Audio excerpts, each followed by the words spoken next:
Good day to everyone! Welcome back to my YouTube channel! Ngayong araw, excited akong mag-share sa inyo ng mga garden decor ideas ng aking kakambal. Gaya ng ito, at saka ito. Mahilig kasi siyang mangolekta ng kung anong mga bagay-bagay sa kanyang paligid at sa mga lugar na pinupuntahan niya at ginagawa niyang garden decor. Tara, umpisahan na natin! Ito, papakita ko muna kung ano yung mga napulot niya na gagawin niyang garden decor. Yan, mga koral. Tapos gumawa siya ng plant pot para paglagyan ng koral na yan. Yung tinuturo niya dyan, yung shape na heart. Sabi niya, pwedeng paglagyan yan ng lupa para mapagtanan ng halaman. Dito naman sa kabila, yan, yung itinuturo niyang space na yan, pwedeng paglagyan din ng halaman. Kahit sa gilid, pwede rin magandang tingnan. Tingnan nga natin kung paano niya ginawa yung pinakita kong pictures kanina. So, unang-una, nag-mix siya ng simento. Pero dati nang meron na siyang nagawang plant pot. Okay, base po sa ating nakikita sa screen, unang-una, maglalagay muna tayo ng na-mix na simento. Diyan kakapit yung coral na ilalagay po natin mamaya. Alam niyo po ba, maganda pag gumawa tayo ng ganito, lalong-lalo na kapag marami tayong extra time, pwede nating pagkakitahan yan. Kasi, alam niyo yung nagastos niya dyan, mga 30 pesos lang.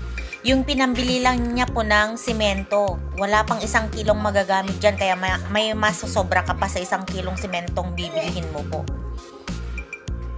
Hindi ko po sinali yung price ng plant pot po dyan. Ang sinasabi ko lang po yung 30 pesos kanina na nabanggit ko, yun yung presyo ng nagamit niyang semento. At nagtanong-tanong po ako kung magkano ba pwedeng ibenta kapag ka nakagawa ka ng isang project na ganyan. Ang sabi niya, mga 1,000 pesos kasi ang basihan niya po yung nabili ng isang kapatid po namin. O, ganyan din, 1,500. Mas malaki lang dyan konti. Kaya sabi niya, good for mga 1,000 pesos po yung ginagawa niya. So, sa maliit na puhunan at saka extra effort lang, konting effort, pwede ka nang kumita. Lalong-lalo na po kung mahilig po kayong gumawa ng mga pang-decorate nyo po sa garden po nyo. Laking tipid po din talaga. Sa panahon po ng pandemic, dapat maging alisto po tayo. Dapat maging resourceful po tayo. Kung ano yung mga nasa paligid natin, huwag po nating sayangin. Gawin natin na mas maging makabuluhan ang mga ito. Palabasin natin yung mga nakatagong talento natin, pati yung potential natin. At pag nagawa natin yun, napalabas natin yung potential natin, mangha po talaga tayo na meron pa palang mga nakatagong mga potential na ibinigay ng Panginoon na ngayon lang natin madiscover. Ayan, malapit nang matapos na maipwesto yung koral. Tapos pag naipwesto na po natin yung koral, mag-decide po tayo kung saan na natin ilalagay yung mga halaman na gusto nating ilagay dyan. Hindi naman importante na bibili ka ng halaman para may maitanim ka lang dyan. Pwede pong manghingi sa mga kapitbahay para may maitanim tayo dyan. Sigurado ako kapag nagawa natin to ng tama, magiging maganda ang kalalabasan.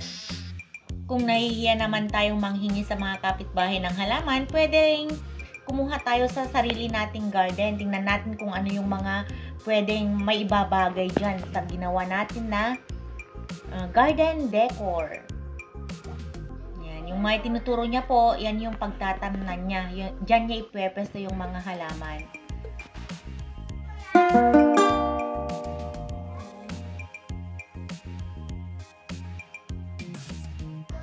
At presto!